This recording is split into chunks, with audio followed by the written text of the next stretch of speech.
France میں آیا، پھر پھیل گیا پوری دنیا میں۔ اشتراکی انقلاب روس میں آیا، لیٹن امریکہ تک پہنچ گیا۔ سب سے بڑھ کر محمد عربی صلی اللہ علیہ وسلم کا انقلاب جزیرہ نماء عرب میں آیا اور پھر پھیلا دائیں بائیں، مشرق مغرب شمال۔ منطقی طور پر بھی یہی ممکن ہے، اور اس کو اگر کانورس لے لیجئے، اس کا ضد لے لیجئے، اگر پوری دنیا میں بیک وقت اس کا قیام ممکن ہوتا تو حضور کے ہاتھ ہو جاتا۔ افضل البشر ہے کہ نہیں؟ سید الانبیاء اور رسول ہے کہ نہیں؟ سید الاولین والآخرین ہے کہ نہیں؟ خاتم النبیین ہے کہ نہیں؟ اگر یہ ہو سکتا ہوتا تو حضور کے ہاتھ ہو جاتا۔ وہاں بھی یہی ہوا، 23 برس کی محنت شاقہ سے جزیرہ نماء عرب میں وہ نظام قائم ہو گیا۔ اب دائیں بھی پھیلا، عراق سے ہوتے ہوئے ایران، اور ایران سے ہوتے ہوئے ماوراء النہر، اور وہاں سے ہوتے ہوئے ہندوستان آیا۔ مغرب میں نکلا شام سے ہوتے ہوئے، اور پھر مصر، اور مصر سے لیبیا، اور لیبیا سے الجزائر، چلتے جائیے۔ شمال میں کوکیشیا ماؤنٹینز۔ یہی تدریج ہو سکتی ہے نا، اب بھی یہی ہوگی۔ لیکن سوال یہ ہے کہ کیا کوئی انڈیکیشن ہے، کوئی اشارات ہیں، کوئی صراحت ہے کہ یہ کہاں سے ہوگا؟ مسلمانوں کا ذہن تو فوراً جائے گا کہ مکہ مکرمہ ہی سے ہونا چاہیے، مدینہ منورہ سے ہونا چاہیے، جزیرہ نماء عرب سے ہونا چاہیے۔ لیکن دو اعتبارات سے بات بالکل مختلف ہے، بلکہ میں تو شاید آج تیسری بات کا اضافہ کر کے بتاؤں، 3 اعتبارات سے بالکل مختلف ہے۔ پہلی بات ہے پچھلے 400 برس کی تاریخ۔ ختم نبوت کے بعد اہم ترین دینی منصب مجددین کا ہے۔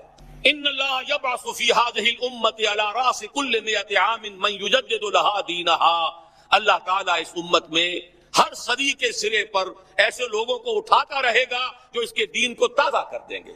سنن ابی داؤد کی روایت ہے، مجددین کا سارا تصور۔ اب نوٹ کیجئے کہ 1000 برس تک سارے مجددین عالم عرب میں آئے۔ عمر بن عبدالعزیز سے شروع ہو جائیے، عمر بن عبدالعزیز ہے، اور پھر امام ابو حنیفہ ہے، امام شافعی ہے، امام مالک ہے، امام احمد ابن حنبل ہے، غزالی ہے، ابن تیمیہ ہے، شیخ عبد القادر جیلانی، گنتے جائیے، سب کے سب کہاں۔ اور جیسے ہی 1000 برس ختم ہوئے، الف ثانی شروع ہوا، دوسرا 1000 سال امت کی تاریخ کا۔ مرکز ثقل جو ہے اس امت کا، ہندوستان کو منتقل کر دیا گیا۔ اسپرچول سینٹر آف گریویٹی، روحانی اور علمی مرکز ثقل ہندوستان میں منتقل۔ 11ویں صدی کے مجدد اعظم شیخ احمد سرہندی رحمۃ اللہ علیہ، پوری دنیا میں ان کے سطح کا کوئی انسان آپ کو 11ویں صدی میں نظر نہیں آئے گا، اور ان کا سلسلہ مجددیہ نقشبندیہ پورے ٹرکش بیلٹ کے اندر پھیلا ہوا۔ اسی سال ایک بہت بڑی کانفرنس ہوئی ہے لاس اینجلس میں، سلسلہ مجددیہ نقشبندیہ کی ایک بہت بڑی کانفرنس ہوئی ہے، میں خود بھی اس میں شریک ہوا ہوں۔ اگرچہ وہاں بہت سی غلط چیزیں بھی شامل ہیں، لیکن اندازہ کیجئے یہ سلسلہ پورے ٹرکش بیلٹ میں، امام شامل تھے تو انہی میں سے تھے، یہ پوری ٹرکش بیلٹ۔ افغانستان سے شروع ہو جائیے، صبغت اللہ مجددی، یہ کون سے کس کے نام سے ہے؟ یہ 12ویں صدی ہجری کے مجدد اعظم شاہ ولی اللہ دہلوی رحمۃ اللہ علیہ۔ اس دور میں صرف ایک شخص اور نظر آتا ہے دنیا میں ان کا ہم عاصر، اور وہ شیخ محمد ابن عبد الوہاب ہیں، لیکن اگر ایک ترازو میں رکھ کر دونوں کو تولے تو کوئی تقابل نہیں دونوں کے اندر۔ جامع معقول و منقول، جامع ظاہر و باطن، چاروں ڈائمنشنز کے حوالے سے جامع ترین شخصیت شاہ ولی اللہ دہلوی کی ہے رحمۃ اللہ۔ 13ویں صدی ہجری میں جہاد بہت سے ہوئے ہیں، سنوسی نے بھی جہاد کیا ہے، مہدی سوڈانی نے بھی کیا ہے، لیکن سب سے عظیم جہاد سید احمد بریلوی اور شاہ اسماعیل شہید رحمہ اللہ، وہ کہاں ہوا؟ ہندوستان۔ 14ویں صدی میں یوں تو ہمارے ہاں بہت سے لوگوں نے اپنے اپنے مجدد جو ہے منتخب کر لیے ہیں۔ تھانوی حضرات کے نزدیک مولانا اشرف علی تھانوی رحمۃ اللہ علیہ نصر مجدد جامع المجددین ہے۔ بریلوی حضرات کے نزدیک شاہ احمد رضا خان بریلوی، وہ بہت بڑے مجدد ہیں، وغیرہ وغیرہ۔ لیکن میرا اپنا تجزیہ ہے، میں اپنی پوری کتاب میں بھی واضح کر چکا ہوں، علماء کے طبقے کی عظیم ترین شخصیت مجدد اعظم 14ویں صدی کے شیخ الہند مولانا محمود حسن اسیر مالٹا، جس کو انگریز نے گرفتار کر کے ہندوستان میں نہیں رکھا، مالٹا میں رکھا ہے۔ اقبال کے نفس سے ہے لالے کی آگ تیز، ایسے غزل سرا کو چمن سے نکال دو۔ اس کے علاوہ جو عظیم شخصیتیں ہندوستان نے پیدا کی ہیں، ان کے پاس ان کے برابر بھی کوئی شخصیت عالم عرب میں نہیں۔ اقبال جیسا مفکر کہیں ہے، مولانا مودودی جیسا مصنف کہیں ہے، مولانا الیاس جیسا مبلغ کہیں ہے؟ عالمی سطح پر، عالم عرب ہو یا عالم عجم ہو، اگر کوئی ڈنکا بول رہا ہے تو مولانا مودودی کی کتابوں کا ہے، مولانا الیاس کی تبلیغی جماعت کا ہے، اور دنیا کے کسی ملک سے اٹھنے والی کسی جماعت کا عالمی سطح پر کوئی اثر نہیں۔ سب اپنے اپنے علاقے کے ہیں, سب اپنے اپنے علاقے میں کام ہے, کوئی کسی کو جانتا بھی نہیں. اور فلسافیکل لیول پر, انٹلیکچوئل لیول پر علامہ اقبال واحد شخص ہے, کوئی دوسرا ہے ہی نہیں.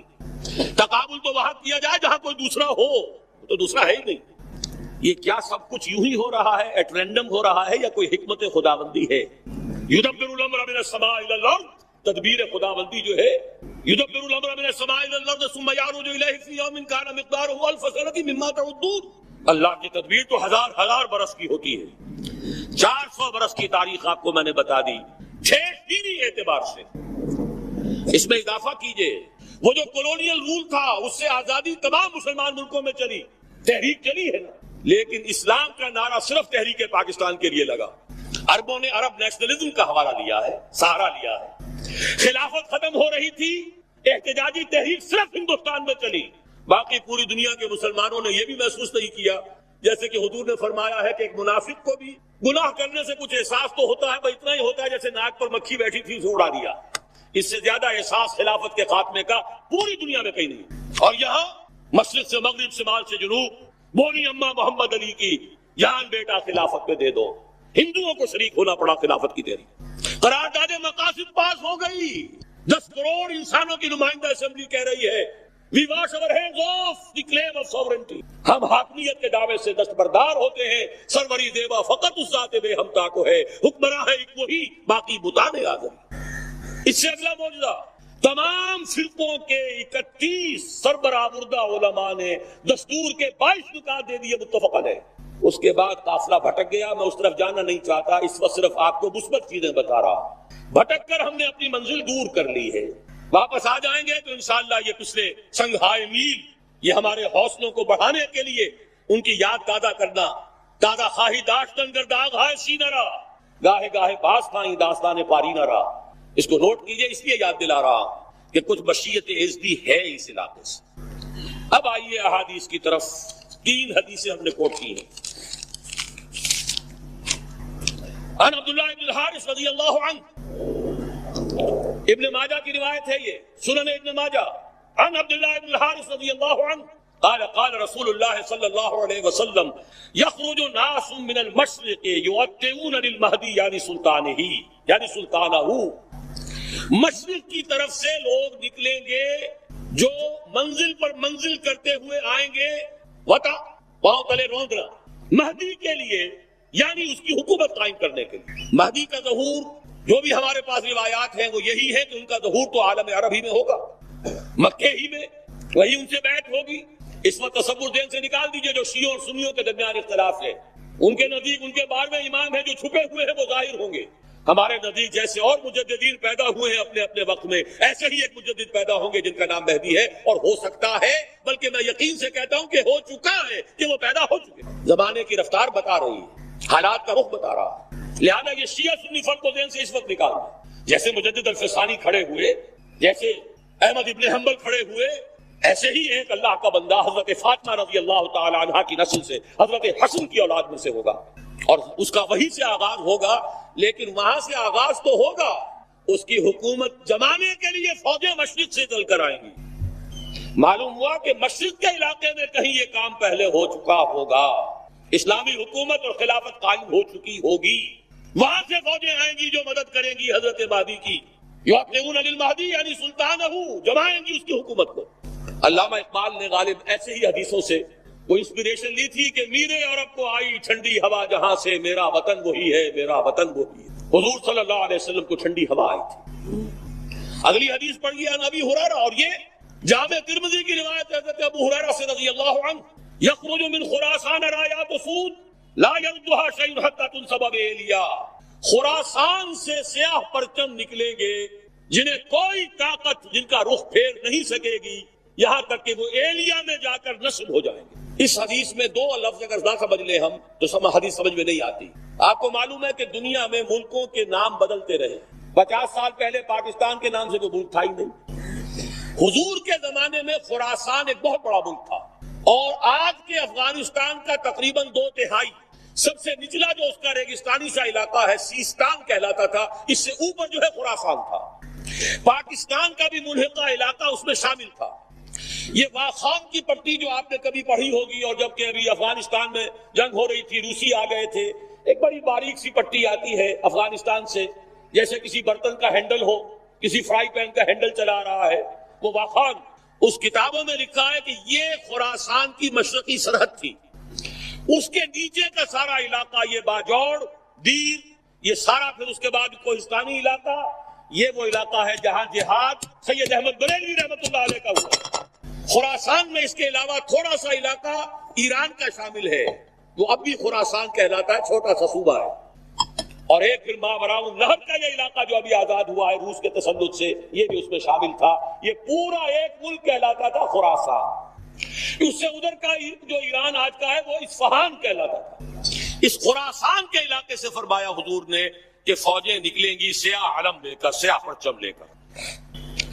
ایلیا حضور کے زمانے میں نام تھا یروشلم کا۔ یروشلم کو سن 70 عیسوی میں جب تباہ و برباد کیا ہے ٹائٹس رومی نے، بالکل تباہ و برباد کر دیا، اس کو پھر اجاڑ دیا جیسے کبھی نیبوکڈنیزر نے اجاڑا تھا۔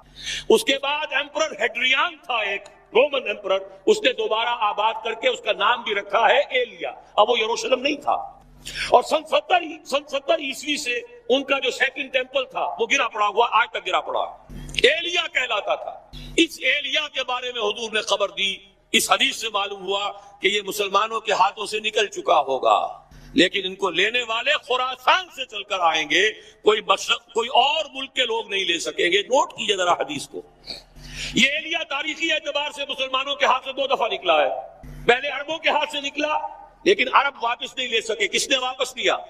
صلاح الدین ایوبی کرد، خراسانی نہیں تھے، گویا کہ وہ اس حدیث کا اطلاق اس پر نہیں ہوگا۔ اب دوبارہ ہاتھ سے نکلا ہے، صاف نظر آتا ہے کہ عربوں میں تو دم ہے ہی نہیں۔ تھوڑے سے دم خم کا امکان تھا عراق کا، اس کا جو بھرکس نکالا ہے، اگلا پچھلا کھایا پیا جیسا، اور جس کا 3 ٹکڑوں میں تقسیم کیا ہے، اس کی اپنی حماقت بھی اس میں شامل ہے، عالمی سازش شامل ہے، سب کچھ ہے۔ یہ میرا اس وقت کا موضوع نہیں ہے۔ عالم عرب میں کوئی ملک ایسا نہیں ہے کہ جو چیلنج کر سکے۔ خراسان کے علاقے سے فوجیں جائیں گی جو ایلیا کو دوبارہ حاصل کریں گی۔ یخرجو من خراسان رایات سود فلا یردها شیء، کوئی شے ان کا رخ نہیں پھیر سکے گی حتی تنصب ایلیا، یہاں تک کہ وہ رایات سود جو ہے وہ سیاہ جھنڈے ایلیا میں جا کر نصب ہو جائیں۔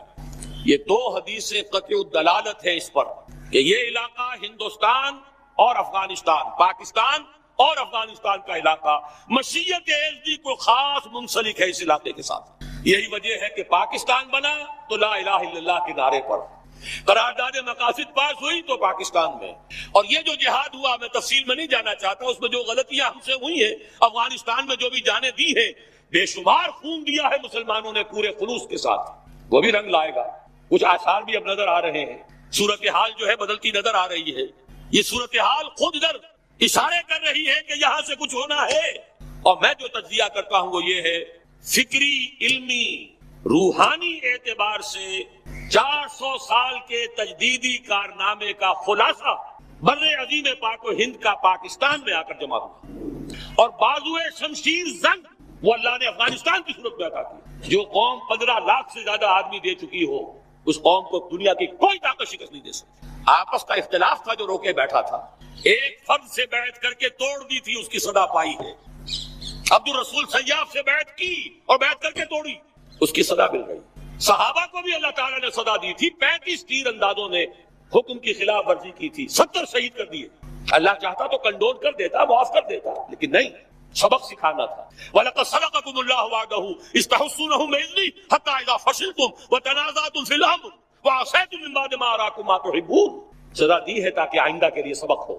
یہ سب کچھ ہوا ہے، لیکن انشاءاللہ اسی علاقے سے اسلام کا بول بالا ہوگا، یہیں سے شروع ہوگا معاملہ۔ اور اس کے بعد آخری حدیث پڑھ لیجئے، جزیرہ نما عرب میں ہوا تھا تو کیا ہوا تھا، پھر مشرق بھی اور مغرب بھی۔ یہ حدیث، اس کے بھی سمجھنے میں بہت سی مسلمانوں کو دقت ہوتی رہی ہے۔ یہ تو جیسے قرآن مجید کی بہت سی آیات، آج جبکہ سائنٹیفک ہماری معلومات کا دائرہ وسیع ہو رہا ہے، جتنا واضح ہو کر آج سامنے آ رہا ہے، پہلے نہیں آ سکتا تھا۔ کل فی فلک یسبحون، یہ جتنا آج سمجھ میں آتا ہے پہلے نہیں سمجھ میں آ سکتا تھا۔ اسی طرح اس حدیث کو کیسے سمجھتے؟ ان ثوبان مولا رسول اللہ صلی اللہ علیہ وسلم، وہی ثوبان ہے رضی اللہ تعالی عنہ، قال قال رسول اللہ صلی اللہ علیہ وسلم عصابتان من امتی احررهم اللہ من النار عصابت تغزو الہند وعصابت تکون مع عیسی ابن مریم علیہم السلام. میری امت کے 2 لشکر ایسے ہوں گے جن کو اللہ نے آگ پر حرام کر، جہنم ان سے دور بھاگے گی، جہنم ان کے قریب نہیں آ سکے گی. ایک وہ لشکر ہوگا جو ہند پر حملہ کرے گا، اور ایک وہ ہوگا جو عیسیٰ ابن مریم کے ساتھ جا کر دجال سے جنگ کرے گا. یہ دونوں لشکر ایک حدیث میں کیسے جمع ہو گئے؟ یہ محمد ابن قاسم کی بات نہیں ہو سکتی، یہ محمود غزنی کی بات نہیں ہو سکتی. ان 2 کا جمع ہونا ایک حدیث. معلوم ہوا اس علاقے میں وہ حکومت قائم ہوگی، پھر دائیں بائیں، پھر مشرق اور مغرب، ادھر حضرت مہدی ہوں گے، ادھر یہودیوں سے بھی جنگ ہوگی، دجال اکبر کا ظہور ہوگا، ان کے لیے بھی فوجیں ادھر سے جائیں گی. زمینی مدد آئے گی خراسان اور پاکستان کے علاقے سے، اور آسمانی مدد آئے گی عیسیٰ ابن مریم کی شکل میں رضی اللہ تعالی علیہ الصلوۃ والسلام. اور پھر ظاہر بات ہے اگر وہاں جا کر لڑیں گے تو ہند، اس کے بعد یہ پھیلے گا معاملہ، مشرق و مغرب کی طرف پھیلتا چلا جائے گا. لیکن یہ ساری باتیں جو میں نے آپ کو بتائیں، جو بڑی میٹھی ہیں، بڑی لذیذ ہیں، دل خوشکن ہیں، دل کو بھانے والی ہیں، لیکن ان کے ساتھ کڑواہٹ بھی. ان ساری پیشین گوئیوں کے بعد بھی وَمَنْ كَفَرَ بَعْدَ ذَلِكَ فَأُولَٰئِكَ هُمُ الْفَاسِقُونَ. پھر بھی جو کفران نعمت کریں، ہمارے اتنے پختہ وعدے، ہمارے نبی کی اتنی واضح پیشین گوئیاں، اور پھر محروم رہ جاؤ، پھر زمین جنبت نہ جنبت گل محمد، پھر حرکت میں آنے کے لیے تیار نہ ہو. گویا کہ ہمارے ان وعدوں کی ناشکری ہو رہی ہے، ہمارے نبی کی ان پیشین گوئیوں کو ٹھکرایا جا رہا ہے. فَأُولَٰئِكَ هُمُ الْفَاسِقُونَ. وہ تو پھر بہت ہی ناہنجار ہیں، اس ناہنجاری کی سزا ہمیں مل رہی ہے. ہم بھٹک گئے تھے صحیح راستے پر آتے ہوئے. 1951 سے ہمارا قافلہ بھٹکا ہے. 1949 میں قرارداد مقاصد، 1950 میں تمام مذہبی فرقوں کے طرف سے متفق علیہ دستور کے 22 اصول. 51 سے الیکشن میں حصہ لے کر جو بیڑا غرق کیا ہے، اسلام کی منزل جو کھوٹی کی، اسلام کو ایک پولیٹیکل ایشو بنا کر، ایک پارٹی ایشو بنا کر، متنازع مسئلہ بنا کر، اور پھر 5 جماعتیں اسلام کے نام پر ووٹ لینے کے لیے میدان میں آئیں، تو جو کچھ حشر ہوا ہے وہ ہمارے سامنے. لیکن یہ میرا موضوع اس وقت کا نہیں ہے. اس وقت میں صرف یہی چاہتا ہوں کہ مستقبل کی ان پیشین گوئیوں کو سامنے رکھ کر اپنے ڈوبتے ہوئے جو دل ہیں انہیں ذرا سہارا دیجیے. ٹوٹتی ہوئی ہمتیں جو ہیں ان کے اندر اثر نو، ایک عزم، ایک استقلال، ایک ہمت جو ہے پیدا کیجیے. اپنی کمر کو کسیے، محنت کیجیے.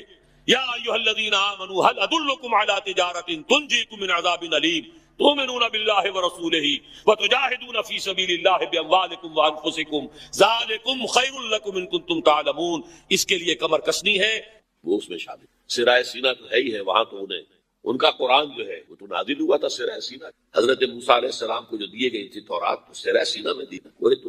پھر فلسطین سارا ان کا ہے، شام سارا ان کا ہے. عراق پہلے کہتے تھے فرات تک ہمارا، اب کہتے نہیں دجلہ تک، تاکہ جو دوآبا ہے وہاں پر جو بہت ہی زرخیز علاقہ ہے، دجلہ اور فرات کے درمیان دوآبا، وہ بھی سارا ہمارا.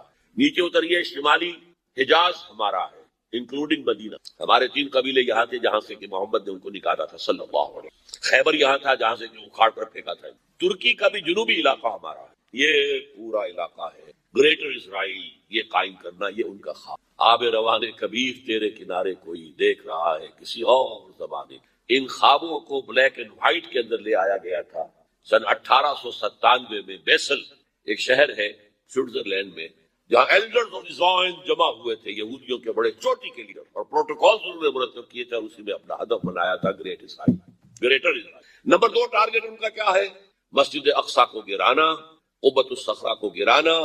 3rd ٹیمپل کا وہ جو معبد سلیمانی، ہم تو اسے مسجد اقصیٰ کہیں گے، ایک نبی کا بنایا ہوا تھا تو مسجد ہی تھی، وہ اسے ٹیمپل کہتے ہیں. معبد سلیمانی میں سمجھتا ہوں کہ دونوں کو کور کر جائے گا. 1000 قبل مسیح کے اندر وہ تعمیر ہوا، 587 قبل مسیح میں گرا دیا گیا. 100-150 سال کے بعد پھر ریکنسٹرکٹ ہوا، 70 عیسوی میں پھر گرا دیا گیا، اور آج تک گرا پڑا. صرف ایک ویلنگ وال ہے جہاں جا کر روتے ہیں، ماتم سا کرتے ہیں، تورات پڑھتے ہیں ہلتے ہوئے، اور اس کا کوئی نام و نشانی نہیں. لیکن یہ معلوم ہے کہ اس جگہ تھا جہاں مسجد اقصیٰ اور قبۃ الصخرہ، تو اس کو گرانا ہے. اور نمبر 3، پوری دنیا کو اپنے مالیاتی استحصال کے اندر جکڑ لینا، through world bank, through multinationals, through globalisation, through trips, سب کو جکڑ لینا کہ تمام دنیا جو انسان، جتنے انسان ہیں دنیا میں، وہ حیوان بن جائیں، کام کریں کام کریں کام کریں کام کریں، اور جو کچھ کمائیں اس کی ملائی ہم سود کی شکل میں کھینچتے چلے جائیں، چھاچھ ان کے لیے چھوڑ دیں تاکہ پیئیں، تاکہ اگلے دن بھی کام کر سکیں. یہ ان کا فلسفہ ہے. تالمود میں لکھا ہوا کہ در حقیقت انسان تو صرف ہم ہیں، باقی جتنے انسان ہیں، جینٹائلز بھی کہتے ہیں ان کو، گوئمز بھی کہتے ہیں، یہ انسان نما حیوان ہے، یہ حیوان ہے، انسان نہیں. شکلیں انسانوں کی سی ہیں. اور جیسے کہ حیوانات کو استعمال کرنا انسان کا حق ہے. بیل کو ہل کے اندر جوتتا تھا کہ نہیں؟ اب ٹریکٹر آ گئے تو دوسری بات ہے. گھوڑے کو ٹانگے میں جوتتا تھا کہ نہیں؟ اب ٹیکسیاں چل رہی ہیں، ٹھیک ہے، لیکن کہیں کہیں تو ٹانگے چل رہے ہیں، کہیں تو انسان بھی جتے ہوئے ہیں. خیر ہندوستان میں تو وہ سائیکل رکشا چل رہا ہے ابھی تک. بہرحال ظاہر بات ہے کہ جس طرح تم نے ان حیوانوں کو استعمال کیا، ہمارا حق ہے تمہیں استعمال کرنا. البتہ جیسے تم ٹانگے کے اندر جس گھوڑے کو جوڑتے ہو، شام کو جو کما کر لاتے ہو، تھوڑا حصہ اسے بھی دیتے ہو. کوئی دانا نہیں ڈالو گے، کوئی چارہ نہیں ڈالو گے تو اگلے روز کیسے کام کرے؟ اسی طرح ہم بھی تمہیں بنا دیں گے حیوان، اور تم کام کرو گے، کام کرو گے، کام کرو گے. جو کچھ بنے گا، جو پروڈکشن ہوگی، اس میں سے کچھ حصہ تمہارے لیے چھوڑ دیں گے، ملائی اور مکھن کے. کیا ضرورت ہے جا کر حکومت کریں؟ جہاں بھی حکومت کریں گے وہ تمہیں ماریں گے، تم انہیں مارو گے، کیا فائدہ؟ کھینچ لو.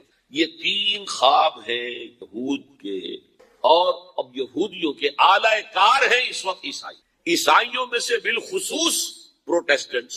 اسی لیے ایک اصطلاح میں نے بارہا بتائی، West, white Anglo Saxon Protestant. West جو ہے وہ بھیڑ کو کہتے ہیں، وہ کاٹ جاتی ہے کہیں تو پھر وہ سوج جاتا ہے اور آدمی، تو وہ ویسٹ جو ہے WASP، white Anglo Saxon protest, یہ سب سے بڑے اعلی کار ہیں یہ. اور ان میں سے بھی بالاخص، ایک تو میں نے بالخصوص کہا، ایک بالاخص ایونجلسٹ، یہ جو ایک عظیم تحریک ہے امریکہ کے اندر، انجیل پڑھو اور انجیل کی پیروی. اور انجیل جو ہے اس کا تو بیشتر حصہ تو یہودیوں سے متعلق ہے، تو بڑا چھوٹا سا حصہ ہے نیو ٹیسٹمنٹ کا، تو لہذا وہ یہودیوں کی اب بالادستی، یہودیوں کی عزت اور یہودیوں کا مقام کے دلوں کے اندر دوبارہ پیدا ہو. یہ ہے، یوں سمجھیے، امریکہ sole supreme power on earth, SSP، sole supreme power on earth. ایک طرف تو یہ ہے، دوسری طرف EU. And what is EU؟ European Union اصل میں ہے کیا؟ Revival of the old Holy Roman Empire. یہ ہے کہ جو کیتھولکس ہیں، ان کا خواب یہ ہے کہ ہم ایک کیتھولک ریاست قائم کریں فلسطین کے اندر. ہمارا عیسیٰ یہاں پیدا ہوا، یہاں پلا بڑھا، یہاں پر اس نے واس کہے، یہیں پر اسے سوری دی گئی. ہمارا علاقہ یہ تو یہودی تو کئی بہت پرانے دور کے باتیں کر رہے ہیں، موسٹ ریسنٹ تو ہمارا معاملہ، علاقہ ہمارا ہے. یہ ان کی آپس کی کنٹروورسی ہے، کیتھولکس کی اور پروٹیسٹنٹ. دی فائنل کروسیڈ، آخری کروسیڈ اب دوبارہ آئے گا. پہلا آیا تھا، پہلا 1000 سال ختم ہوا، سیکنڈ ملینیم شروع ہوا تو کروسیڈز ہوئے. اب سیکنڈ ملینیم ختم ہوا ہے، تھرڈ ملینیم شروع ہوا ہے، تو فائنل کروسیڈ کی بات آ. اور یہ پروٹیسٹنٹس کہتے ہیں کہ یورپ کو شیطان کہتے ہیں، پوپ کو شیطان پوپ اس لیے جمع کر رہا ہے کہ یہ مڈل ایسٹ کے اوپر حملہ آور ہو کر اور فلسطین کے اندر یہ کیتھولک عیسائی حکومت قائم کر، جبکہ پروٹیسٹنٹس یہودیوں کو سپورٹ کر رہے ہیں کہ گریٹر اسرائیل کا قائم ہو، ان کا ٹیمپل جو ہے وجود میں آ جائے اور اس کے اندر ان کے آنے. یہ ہے اس وقت. ایک طرف تو یہ فوجیں ہیں، یہودی، یورپینز اور ویسٹ، کیتھولکس اور پروٹیسٹنٹ، بحث کے مجموعی عیسائی ان کی مٹھی میں. دوسری طرف کیا ہے؟ دوسری طرف امت مسلمہ ہے. یہ امت مسلمہ برے حال، بستیوں میں بٹی ہوئی، ایک امت تو ہے ہی نہیں. دنیا جمع ہو رہی ہے، ہم اور کٹ رہے ہیں. یورپ صدیوں کے بعد متحد ہو رہا ہے. ہمارا ملک پاکستان 2 ٹکڑے ہوا، اب سیسیشن بلوچستان کے ہمارے سامنے. یہ امت جو ہے جو بہت بد ہے، لیکن اس کو اقبال نے کیا کہا تھا ابلیس کی مجلس شورا میں؟ خاکستر ہے یہ، اس کے اندر ایک چنگاری ہے. وہ چنگاری کیوں پیدا ہوئی ہے اس کو کر لیجیے ہسٹوریکل کاز میں پرسپیکٹ. جیسے ہی یورپی استعمار کا بستر لپٹنا شروع ہوا، یہاں سے انگریز گئے 1947 میں، ادھر سے وہ بلندیزی چلے گئے آپ کے انڈونیشیا سے، اور کہیں سے فرانسیسی چلے، لیبیا سے اطالوی چلے گئے، الجزائر سے فرانسیسی، مصر سے انگریزوں کو اٹھا کر صدر ناصر نے میڈیٹرینین کے اندر پھینک دیا. ہوتے ہوتے یہ جب عالم اسلام آزاد ہوا تو جیسے کوئی ڈیپ سلمبر، گہری نیند سے بیدار ہوتا ہے تو مجھے کچھ یاد آتا ہے، ہاں بھئی ہماری بھی ایک تہذیب، ہمارا بھی ایک تمدن تھا، ہمارے بھی کچھ قوانین تھے، ہماری ایک شریعت تھی جو ڈیفنکٹ رہی اس عرصے کے اندر. یہ تو انگریز کا بنایا ہوا ضابطہ فوجداری، انگریز کا بنایا ہوا ضابطہ دیوانی، ہم اس کے تحت زندگی گزار. وہ اسلام کا تعزیراتی قانون کہاں ہے؟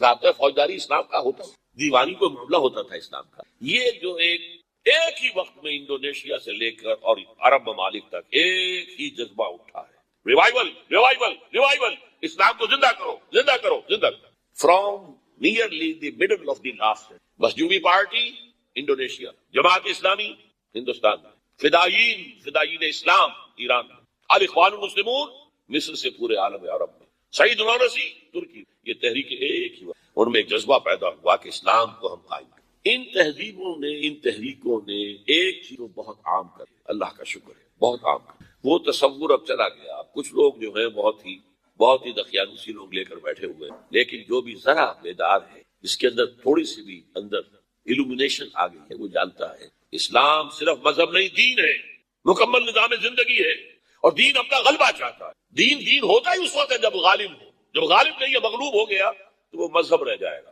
اس میرے فارمولے کو اچھی طرح سمجھ لیجیے۔ انگریز آیا، دین اب انگریز کا ہو گیا، قانون اس کا ہوگا، اپنا قانون اپنے گھر میں رکھو، ہاں نمازیں پڑھو، روزے رہو، ہمیں کوئی مذہب اسلام we are ready to recognise, دین اسلام ختم۔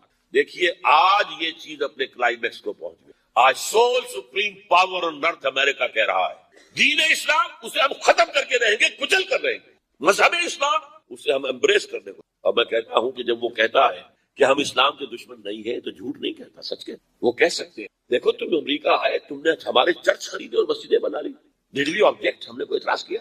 یو پرچیز سینیگوگس، یہودیوں کی عبادت گاہیں، انہوں نے مسجد بنا لیا، ہم نے کبھی روکا؟ تم نے ہزارہا افرو امریکنز کو مسلمان بنا لیا، ہم نے اعتراض کیا؟ تم نمازیں پڑھتے ہو، ہم نے روکا؟ تم نے اسلامک سینٹرز بنائے، ہم نے روکا؟ اسلام مذہب کی حیثیت سے تم روزے رکھتے ہو تو اب ایک افطاری بھی تمہیں دینے کو تیار ہے، وائٹ ہاؤس میں ایک افطاری دیں گے، سیلیبریٹ کریں گے تمہارا منتھ آف فاسٹنگ، تمہارے عید اور بقرعید پر ہم یادگاری ٹکٹ ایشو کر دیں گے، کرتے ہیں۔ تو we are not against your religion Islam is acceptable, لیکن نظام سیاسی، معاشی، سماجی نظام یہ ہمارا ہو۔ یہ بات ابھی چند دن پہلے میرے ذہن میں آئی ہے، ظاہر بات ہے کہ جو زندہ ہوں نئے خیالات تو آئیں گے۔ آج 1400 برس بعد تاریخ جو ہے 180 درجہ اس نے موڑ کھا لیا۔ یہی بات ہماری تھی، ہم نے کیا کہا تھا؟ تم یا اسلام لاؤ ہمارے برابر کے ساتھی ہو، یا چھوٹے بن کر رہو، مذہب تمہارا ہوگا، دین ہمارا ہوگا، اور ورنہ آؤ میدان میں، تلوار تمہارے ہمارے درمیان فیصلہ کرے۔ آج یہی بات مشکل ہے، نظام ہمارا ہوگا، تم ہندو رہو، مسلم رہو، سکھ رہو، پارسی رہو، عیسائی رہو، بتوں کو پوجو، ایک خدا کو پوجو، انسین کو پوجو، درختوں کو پوجو، آلہ تناسل کو پوجو، جس کو چاہو پوجو، وی ڈونٹ آبجیکٹ، کوئی تہوار بناؤ، ہمیں کوئی اعتراض نہیں، لیکن نظام دی پولیٹیکل سوشل اکنامک سسٹم وہ ہمارا رہے۔ یہ بالکل یوں سمجھیے کہ 180 درجے میں تاریخ نے موڑ کھا۔ ہم نے کہا تھا، یہ مانیے آج، یہ کانٹ ڈینائی، میں نے کہا تھا نا 3 کالمز نکلے، شرقل غربل شمال، ان کا کہنا کیا تھا؟ جہاں گئے دیکھو بھائی اسلام لے آؤ، تم ہمارے برابر کے بھائی ہوں گے۔ ہم یہ بھی نہیں کہیں گے کہ ہم سینئر ہیں تم جونیئر ہو، ہمارے حق زیادہ ہے تمہارے کو، نہیں، برابر بالکل۔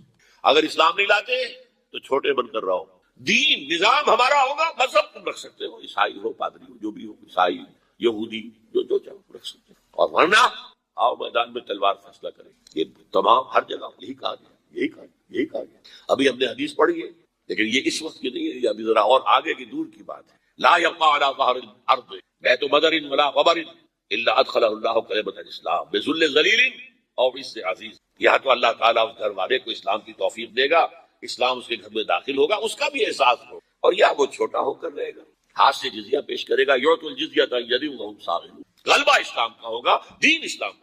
بہرحال یہ تحریکیں جو ہیں اس میں بہت کچھ، ایک تو پازیٹیو اثر نکل چکا ہے، وہ باقی ہے، وہ ختم ہونے والا نہیں ہے، کہ کچھ صدیوں کے انحطاط اور زوال کی وجہ سے ہم سمجھ بیٹھے تھے کہ اسلام بھی بس ایک مذہب ہے، اب ہم سمجھتے نہیں، اسلام بھی، اور یہ غلبہ چاہتے، لیکن یہ تحریکیں سب کی سب ناکام۔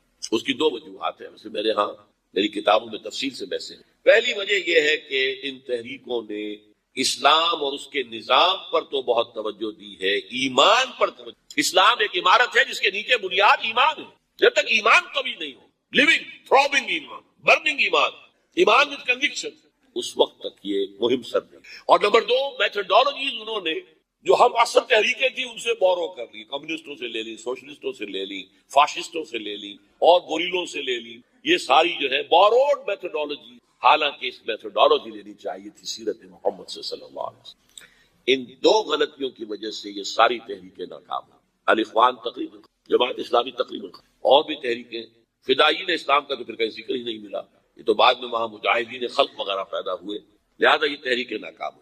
اور اب ہونے والا کیا ہے اس کیفیت میں؟ میں نے بتا دیا، ایک طرف وہ ہے، ایک طرف یہ۔ اب جو ہونے والا ہے، نمبر 1، فوری طور پر تیسری عالمگیر جنگ جو سر پر کھڑی ہوئی ہے، آرمگیڈون جسے وہ کہتے ہیں بائبل کی اصطلاح میں، اور الملحمۃ الکبریٰ یا الملحمۃ العظمیٰ، یہ حدیث کے اندر متفق گردید رائے ابو علی بارائے من، انجیل کے آخری کتاب ریولیشنز آف جان، اس میں آرمگیڈون، اگر ڈکشنری میں دیکھیں گے تو آپ کو معنی ملیں گے آرمگیڈون کے، a very big war which will be fought between the forces of evil and good before the end of this world. اور اسی کا ذکر بہت بڑی جنگ ہوگی، بہت بڑی، مڈل ایسٹ اس کا میدان بنے گا، اور اس جنگ کے عربوں کا شدید تہس نہس۔ حضور نے فرمایا کہ ایک باپ کے اگر 100 بیٹے ہوں گے تو 99 ختم ہو جائیں گے، ایک بچے گا۔ یہ حدیث کتاب الملاحم پڑھیے۔ یہ ملاحم کسے کہتے ہیں؟ لحم، گوشت کو، جنگوں میں کیا ہوتا ہے؟ گوشت کے ٹکڑے اڑتے ہیں۔ اسی طرح ملحم کہتے ہیں عرب، سعودی عرب میں آپ نے دیکھا ہوگا کسائی کی دکان جو ملحم ہے، گوشت لحم جہاں پر کاٹ کے بیچا جاتا ہے، ملحم۔ تو ملحمہ جنگ کو کہتے ہیں، ملاحم، الملحمۃ العظمی، الملحمۃ الکبریٰ، یہ دو الفاظ ہیں۔ عربوں پر یہ عذاب کیوں آئے گا؟ سمجھ لیجیے کہ امت مسلمہ اگرچہ پوری مجرم ہے اس وقت، پوری دنیا میں کسی ایک ملک کے اندر بھی اسلام کا نظام قائم نہیں، اور اسی لیے ضربت علیہم الذلۃ والمسکنۃ وباؤوا بغضب من اللہ۔ آج ہم اس عذاب میں ہیں۔ میری کتاب موجود ہے اس پر، سابق اور موجودہ مسلمان امتوں کا ماضی، حال اور مستقبل ہے۔ آج کیوں ذلیل کہ کل تک نہ تھی پسند گستاخی فرشتہ ہماری جناب نے، اس کا جواب یہ ہے ان میں سب سے بڑے مجرم عرب ہیں، جن کا جتنا اونچا رتبہ ہوتا ہے اتنا ہی پھر ان کی جرم کی سزا بھی سخت ہوتی ہے۔ ازواج مطہرات سے کہہ دیا گیا تھا کہ تم کوئی غلط حرکت کرو گی تمہیں دوہری سزا ملے، تم محمد کے گھر میں رہتی ہو صلی اللہ علیہ وسلم۔ اسی طرح عربوں میں سے تھے رسول عربی، رسول ہاشمی، اور نمبر 2 ان کی مادری زبان میں اللہ کا کلام موجود، انہیں اسے سمجھنے کے لیے کوئی مشقت اور محنت نہیں۔ پھر بھی مغربی کولونیل کا بستر جیسے جیسے طے ہونا شروع ہوا اور عرب ممالک آزاد ہونے، کسی نے ماسکو کو قبلہ بنا لیا، کسی نے واشنگٹن۔ اسلام کو میرے اپنے اندازے میں ہولوکاسٹ جو ہوا تھا اس کو 10 سے ضرب دے دیجئے، اتنا بڑا ہولوکاسٹ مڈل ایسٹ ہوگا اس ملحمۃ العظمی اور ملحمۃ الکبریٰ کا۔ بہت برے دن آ رہے، بہت برے دن۔ البتہ اس کے بعد پانسا پلٹے، اس پانسا پلٹنے کی کیا وجہ ہوگی وہ بھی میں آپ کو بتا دوں۔ مسلمانوں کو دوبارہ فتح ہونی شروع، مسلمان پہلے تو یہ سارے عرب ممالک نکل جائیں گے، گریٹر اسرائیل بن جائے گا، عراق ہے، شام ہے، سعودی عرب میں وہ آ جائیں گے، مدینے کے قریب تک مدینے کے اندر داخل نہیں ہو سکیں گے، وہ اللہ کی طرف سے خاص پروٹیکشن، باقی وہ اپنا گریٹر اسرائیل بنا۔ پھر جو ہے there will be a reversal، اور اس ریورسل میں مسلمان دوبارہ ریگین کریں گے اپنے کھوئے ہوئے علاقوں۔ اس میں 3 واقعات کو ذہن میں رکھیے۔ پہلی بات وہ جو میں کہہ چکا کہ کسی نہ کسی ملک میں، کسی عجمی ملک، عربوں پر تو عذاب آ جائے گا، آخری عذاب ہے، عجمی مسلمان ملک میں، نظری طور پر ایران بھی ہو سکتا ہے، افغانستان، پاکستان، اور کسی درجے میں بھارت، وہاں بھی تو آخر 20 کروڑ مسلمان، لوگ 18 کہہ دیتے ہیں اور وہ 12 بھی کہہ دیتے ہیں کہ 20 یا 25 کروڑ مسلمان بس۔ بہرحال یہ جو دوبارہ پھر مسلمان جو ہے ابھریں گے، اس میں پہلا سبب کیا ہوگا کہ کسی علاقے میں، عجمی مسلمان علاقے میں خلافت علی منہاج النبوہ قائم ہوگی۔ میرے نزدیک پاکستان اور افغانستان، میرا گمان ہے واللہ عالم، میں نے کہا تھا ان باتوں میں اختلاف کی گنجائش ہے، یہ کوئی میں قرآن و حدیث کی سے نہیں کہہ رہا، لیکن جو میرا مشاہدہ ہے افغانستان کی تقسیم ہو جائے گی، پختون حصہ جو ہے پاکستان کے ساتھ ملے گا، اور یہ یہاں پر وادی سندھ جس کو اقبال نے کہا ہے، کارواں زی وادی دور و دراز آیت برو، اس جہاں پر خلافت علی منہاج النبوہ کا نظام قائم ہوگا اور یہاں سے فوجیں چلیں گی، نمبر 1۔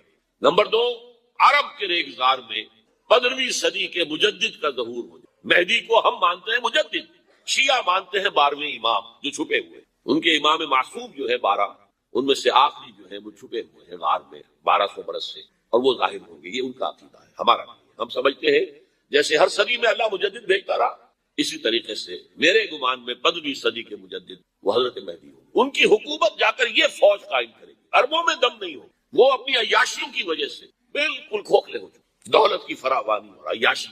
یہ بھی سننے میں آتا ہے دروغ برگردن راوی کہ اگر کوئی فوجی قافلہ ان کا چل رہا ہوتا ہے تو وہ بجائے ٹرکوں میں بیٹھنے کے وہ اپنی کاروں میں بیٹھ کے ساتھ ساتھ چلے، وہ ٹرک خالی چل رہا ہے، ٹرک کی سختی جو ہے، سخت سیٹ جو ہے برداشت کرنا ان کے بس کا روم نہیں۔ بہرحال یخرج الناس من المشرق یطیعون للمہدی، یعنی سلطان اس کی حکومت کو مستقل، پھر حضرت مہدی کی طرف سے شروع ہوگا معاملہ جہاد، اور یہ سارا جو ملک چھوٹ ہم مسلمانوں کے ہاتھ سے نکل گئے تھے یہ واپس۔ اس میں ایک کوسچن ہے جو میرے ذہن میں بہت عرصے سے تھا، جس کا کہ جواب اب مجھے واللہ عالم، یہ ساری باتیں میں کہہ رہا ہوں میرے گمان ہے، کیسے ہوگا کہ اتنی بڑی طاقت ایٹمک پاورز کے مقابلے میں مسلمان دوبارہ میدان میں آ کر اور جیتتے چلے؟ میرا گمان یہ ہے واللہ عالم، اس پورے معاملے کا سارا جو ہے ارینا جو ہے وہ ہے مڈل ایسٹ، یورپ، جس میں حدیث میں آیا ہے کہ رومی عیسائی 80 جھنڈوں تلے تم پر حملہ کریں گے اور ہر جھنڈے کے نیچے 12,000 فوج، 10 لاکھ. اور مجھے حال ہی میں معلوم ہوا ہے کہ آج کل جو ایک ڈویژن ہوتا ہے وہ 12,000 کا ہوتا ہے. تو 80 ڈویژنز آرمی. لیکن معلوم ایسا ہوتا ہے کہ روس، چائنا، جاپان اور میرے خیال میں یہ نیوٹرل رہے، نمٹ لو آپس میں. تم ابراہیمی قوموں کا جھگڑا ہے نا کہ فلسطین کس کا ہے، مسلمان کہتے ہیں ہمارا ہے، یہودی کہتے ہیں ہمارا، عیسائی کہتے ہیں ہمارا. تو نمٹ لو، سیٹل یور سکورز. لیکن کوئی ویپنز آف ماس ڈسٹرکشن استعمال نہ ہو. اگر وہ ہوئے تو پھر ہم میدان میں آئے. میرا گمان یہ کہ ویپنز آف ماس ڈسٹرکشن استعمال نہیں، اور پھر جنگ کے اندر مسلمانوں کے ساتھ جیتنا ان کے لیے جن کو موت عزیز ہے. منحصر مرنے پہ ہو جس کی امید نہ امید بھی اس دیکھا چاہیے، اور وہ مرنے کو تیار نہیں. وہ تو 40,000 فٹ کی بلندی سے ڈیزی کٹر پھینک سکتے ہیں، نیچے نہیں آئیں گے.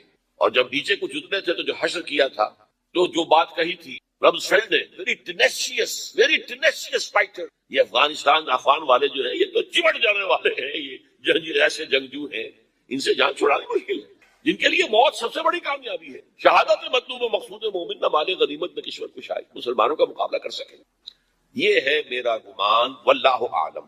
بہرحال پہلا مرحلہ کسی اجمی ملک میں جو میرے نزدیک پاکستان اور افغانستان پہ مشتمل ہوگا، خلافت کا نظام پہلے آئے، پھر یہاں سے فوجیں چلیں گی، حضرت مہدی حکومت قائم ہے، پھر حضرت مہدی جو ہے وہ جہاد کریں گے، قتال کریں گے، اور اس قتال کے آخری مرحلے پر حضرت عیسیٰ علیہ السلام بھی نازل، اور غالباً ان کے ذریعے سے پھر جتنا الیکٹرانک ان کا حساب کتاب ہے وہ ختم ہو. حضور نے فرمایا ان کی آنکھوں میں ایسی تاثیر ہوگی جہاں تک نگاہ جائے گی یہودی پگھل جائے گی.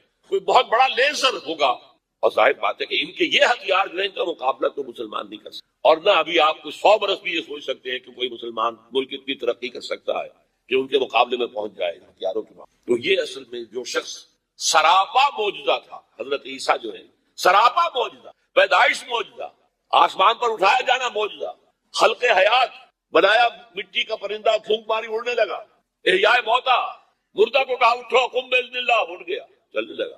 مادر داد اندھے کے آنکھ پر ہاتھ پھیری، اس کو آنکھیں اللہ نے دے دی. کوڑی کے جسم پر ہاتھ پھیرا اور کوڑ صاف.